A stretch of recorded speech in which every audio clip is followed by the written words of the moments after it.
Assalamualaikum warahmatullahi wabarakatuh. Oke, untuk pertemuan berikutnya kita akan membahas mengenai akun real dan akun nominal. Sebelumnya Ibu sudah memberikan tugas ke kalian untuk mencari apa saja yang termasuk atau contoh-contoh akun real dan akun nominal. Oke, kita bahas sekarang. Kita mulai dari akun real. Akun real ini terdiri dari harta, utang, dan modal. Harta dibagi lagi menjadi 4. Ada harta tetap, harta lancar, harta tidak berwujud, dan investasi jangka panjang. Contoh-contoh dari harta tetap, misal sebuah perusahaan itu punya gedung, punya peralatan, atau contoh yang lain misalkan punya tanah. Nah, itu termasuk ke dalam harta tetap. Lalu ada lagi harta lancar. Contohnya misalkan kas yang dimiliki oleh perusahaan. Lalu ada perlengkapan, lalu ada piutang. Kenapa peralatan masuknya ke harta tetap sedangkan perlengkapan masuknya ke harta lancar? Karena begini, kalau misalnya peralatan itu identik dengan benda-benda yang besar, misalkan mesin seperti itu. Kalau mesin ini biasanya umurnya itu lama, misalkan 5 tahun atau bisa sampai lebih dari 10 tahun. Makanya kita masukkan ke harta tetap. Sedangkan perlengkapan ini adalah benda-benda yang sebagai pelengkap gitu ya.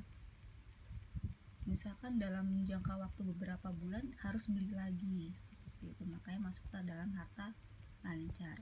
Lalu ada harta tidak berwujud. Contohnya seperti hak cipta, hak merek, lalu nama baik perusahaan. Nah, itu masuk ke harta tidak berwujud. Lalu ada lagi investasi jangka panjang. Contohnya seperti saham, obligasi, surat-surat berharga yang dimiliki oleh suatu perusahaan, itu masuknya ke investasi jangka panjang. Lalu ada lagi utang. Nah, utang ini ada 3 macam. Ada utang jangka pendek, ada utang jangka panjang, dan ada utang lain-lain. Nah, utang ini adalah kewajiban atau utang yang harus dibayar perusahaan dalam jangka waktu kurang lebih dari 1 tahun. Itu masuknya ke utang jangka pendek ya. Kalau misalkan hutang yang atau kewajiban yang harus dibayar itu lebih dari 1 tahun, berarti masuknya ke utang jangka panjang. Contohnya seperti utang bank, lalu utang obligasi. Nah, itu masuk ke dalam utang jangka panjang. Lalu ada utang lain-lain. Nah, utang lain-lain ini adalah utang yang tidak termasuk ke utang lancar ataupun utang jangka panjang. Misalkan utang kepada direksi atau pemegang saham. Nah, ini masuk ke utang masuk ke utang lain-lain. Lalu lanjut ke akun nominal. Nah, akun nominal ini terdiri dari 2 macam, yaitu ada pendapatan dan ada beban.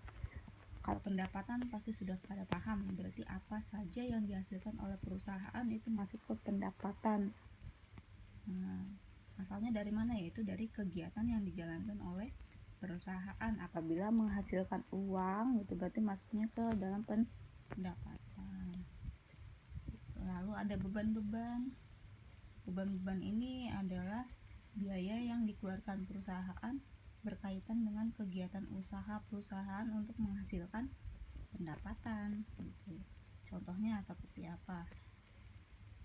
Misalkan ada beban listrik, lalu ada beban sewa,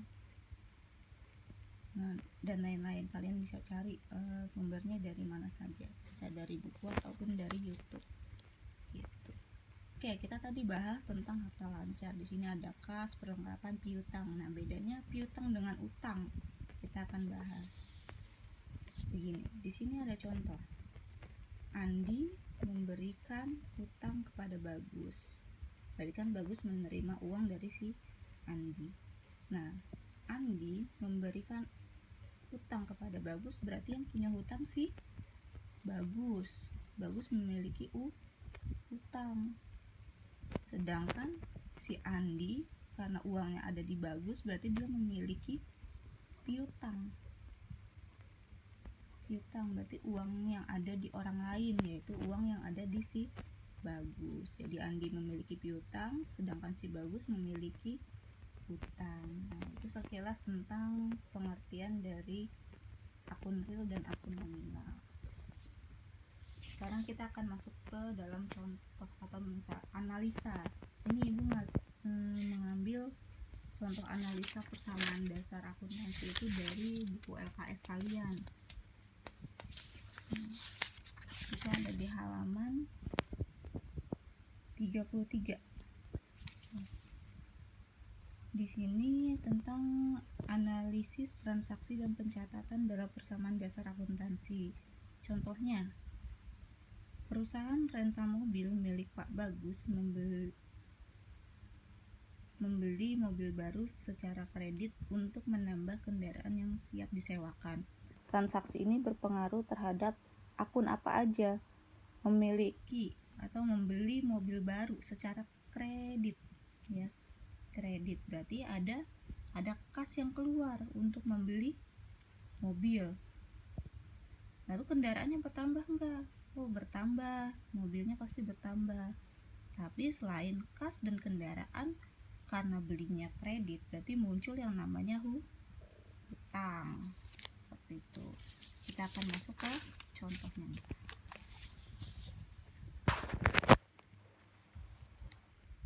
Untuk transaksi yang mengakibatkan perubahan harta dengan harta. Di sini ada yang contoh pertama, pembelian harta secara tunai. Misalnya, pembelian peralatan kantor sebesar Rp19.500.000. Transaksi yang berpengaruh apa? Berarti peralatannya bertambah dan kasnya berkurang. Bertambahnya berapa? Yaitu sebesar 19.500.000.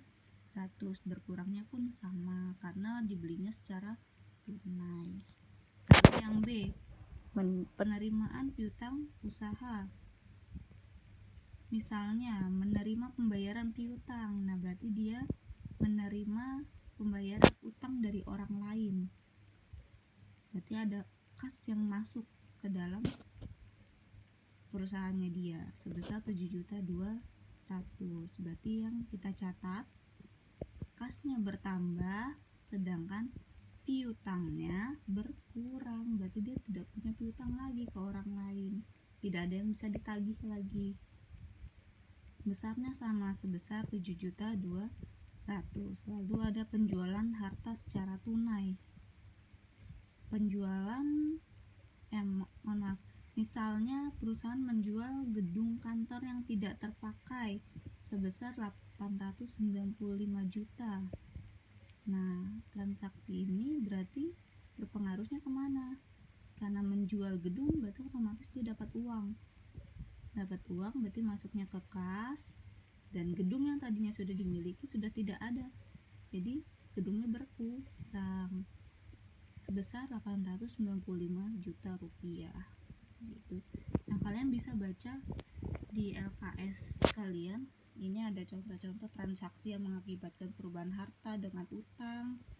Lalu ada transaksi yang mengakibatkan perubahan harta dengan modal. Mudah-mudahan kalian bisa memahaminya ya. Tadi sudah dijelaskan sedikit mengenai contohnya. Nah, untuk sebagai latihan kalian, Ibu akan memberikan beberapa contoh kasus gitu ya, atau yang harus kalian analisis seperti contoh yang tadi yang barusan Ibu jelaskan. Kalian bisa mengerjakannya di buku tulis, lalu kalian foto dan kirimkan ke email yang sebelumnya Ibu tugaskan ke kalian di tugas yang pertama, yaitu anggiharyani1@gmail.com. Sekian penjelasan mengenai persamaan dasar akuntansi. Kurang lebihnya mohon maaf. Wassalamualaikum warahmatullahi wabarakatuh.